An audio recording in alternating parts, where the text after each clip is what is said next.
Spain sells 2.4 billion euros of bonds at auction today against a backdrop of extreme uncertainty after Moody's said it could downgrade Spain. The sales go relatively smoothly. Here to discuss, Peter Chatwell, fixed income strategist at Crédit Agricole here in London. Peter, demand for the 10-year slightly down, but overall it went pretty well. Why do you think that was?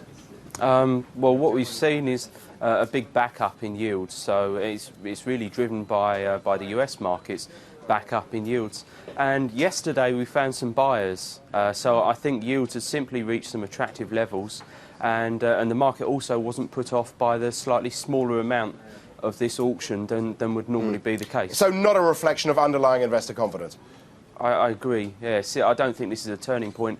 It's just that conditions were right, and the Treasury has issued a sensible amount which has been absorbed. Is a downgrade priced in? Yeah, more than priced in, and so I don't really see that there was too much of an impact here. Moody's in the sovereign space tend to be slow moving, so there's not really a big impact here. How much of a concern is this 300 billion of refinancing needs for the investor, or the potential of that? How much of a concern is it? I think one just has to be concerned about the 88 billion that we think that Spain's got to finance next year in bonds. That's excluding T-bills. One can also consider what the Cajas might have to finance, but then that gets into the realms of hearsay and conjecture. I think that's for policymakers. But just in the sovereign space, we've just got to think about how does Spain issue 88, 90 billion euros worth of debt when you've seen where the yields are to find some demand. It's 10-year paper at 5.45. That's arguably not a great level. And given that, given the general overhang, is it inevitable that they're going to have to follow Greece and Ireland and seek aid? No, it's not. It's not inevitable.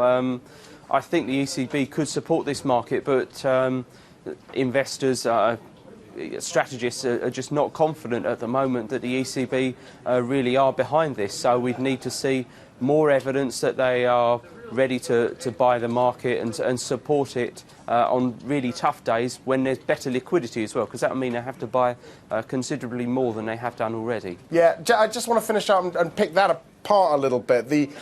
Exactly what investors want to see from policymakers. Is it a larger fund? Is it a European bond? Is it this shock and awe purchasing that they want to see, or a combination of all of that?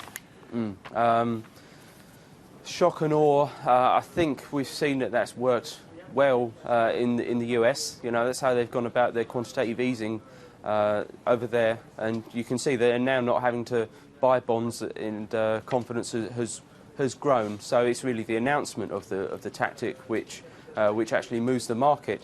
I don't think that's the ECB's style, though. They seem to be much more willing just to say that they'll do whatever's necessary, and that's where the market will continually call its bluff. Or all right. If it is a bluff. Yeah. Peter, thanks a lot for talking with us. Peter Chatwell, Crédit Agricole, CIB. Stay with Insider for our next news update at 11G. I'm Axel Throfel. This is Reuters.